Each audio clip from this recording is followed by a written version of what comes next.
deeply another day. But it's like you say, it's all part of forming an Islamic identity, isn't it? 100%. And being proud of your Islam. And that's one thing that I would really sort of impress upon the brothers and sisters who are watching, young or old, is be a proud Muslim. Don't be somebody who shies away from your Islam. Don't be somebody who shies away from being Muslim.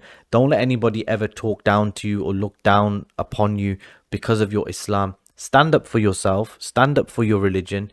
Be a person who is proud.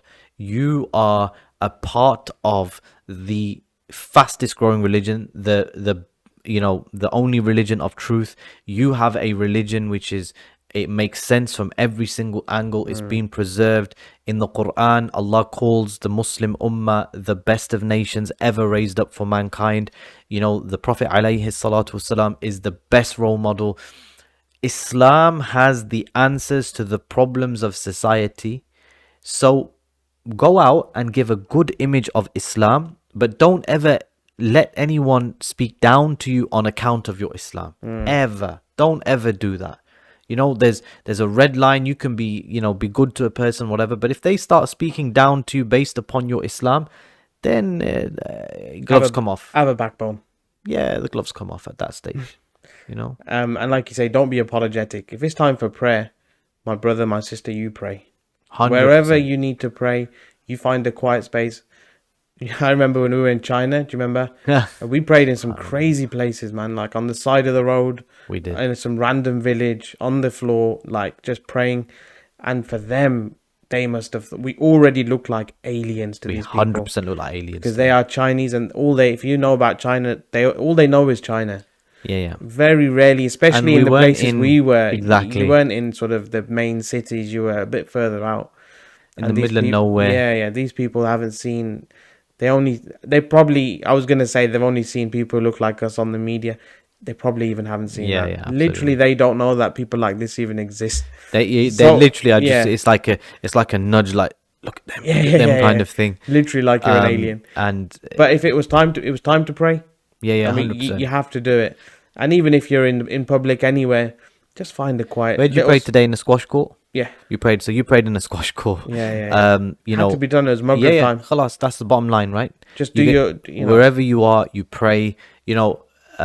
Service stations, that's just a normal thing. You pray in a service station, praying in the airport. It's just normal, right? Yeah. Wherever you are, you need to pray. Don't overthink it. Some of these people, like you said, they're a bit like shy about their Islam. What people gonna be thinking? Who gives a damn what people think? Like, are the LGBT? Are they now? Are they scared for themselves now? They are speaking up and they're proud. They're loud and proud now. They are going into school assemblies and they're talking about stuff which is disgusting. Yeah. And they have no shame. Drag queens being they're doing stuff which is disgusting. Yeah. And they have no shame. Sodomites. Sodomites. Yeah, it's sodomy, isn't it? Right? They are sodomites. Yeah, I love that word. That word. They are sodomites. Sodomites, right? So they. Sorry, I've lost your train of thought. Lost my train of thought. Why are we ashamed when we're doing something amazing, honorable, worshipping Allah? Why are we ashamed when those people are not ashamed of their sodomy? Why are we ashamed of what we're doing? Absolutely. Right? And I don't know why people are scared. Like, they're not going to say anything to you. Nobody's going to say anything. One's going to... We prayed in the crazy places and no one said a word. They might be like, oh, look at him. But to their friends, you're never going to hear them. And at the end of the day, you're fulfilling an obligation upon yourself. And what's going to happen after you pray? Your iman is going to be raised. Yeah, of course. You're going to be like, you know what? I don't care. I've prayed in this place. Don't care who's watching me. You're done. Alhamdulillah. And you pray alhamdulillah. Like, and listen, I've been in like central London doing stuff in high stuff. And I'm sorry, I need to pray. Yeah. Can you give me a room, please?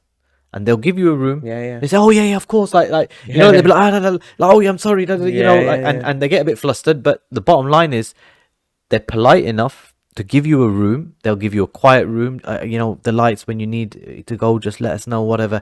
And when you say to somebody, hey, I've got to say a prayer, or I've got to offer my prayer. Do you don't say, listen, I got to pray my Zohar, do it with some decency. Excuse me, it's time for me to offer my prayer. I just need a room, please, or a quiet room for 5 minutes. Could you facilitate that? Bottom line, they can't say no to that. Yeah. So they're facilitating. They don't say no to anyone now, because Absolutely. you can do whatever you want now. There'll be someone somewhere that will say no problem. You Hey, do listen, that. you can say, I'm sorry. You can walk into a place and say, listen, I identify as a penguin. Would you mind giving me an ice cube?